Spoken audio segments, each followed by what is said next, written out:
Okay, so let me ask a question, right? First of all, so you said that all of us and all the states are under the guidance of the president, that this is something that the pipeline was busted. We've not even done the investigation for us to know why or who busted the pipelines, and pipelines are busted in the past.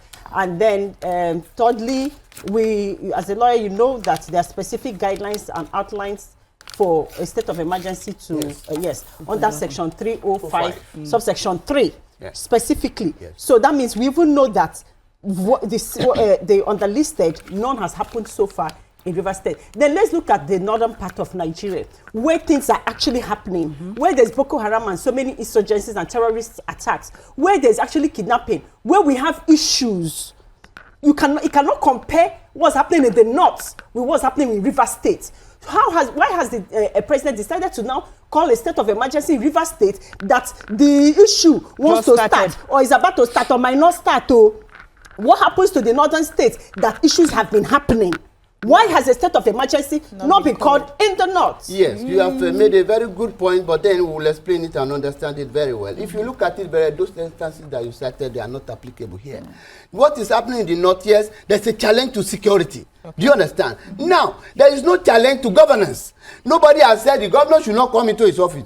Nobody has said the House of Assembly should not sit, because the paraphernalia of office or the authority of office, what makes a state to be peaceful is when the governor, the local government chairman, the councillors, the House of Assembly member, the rep, they can perform their duties. Okay. In a situation whereby the governor can no longer hold forth, a situation whereby the House of Assembly can no longer hold forth, a situation whereby the local government cannot hold forth, what happens? It's anarchy. But in those states you have cited, Boko Haram, fine.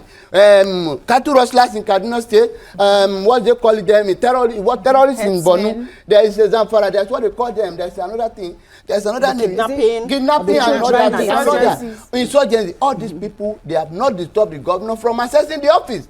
They have not disturbed the House of Assembly from accessing the office. The House of Assembly of the states have not been sitting and talked. We enter and take the mace and run away.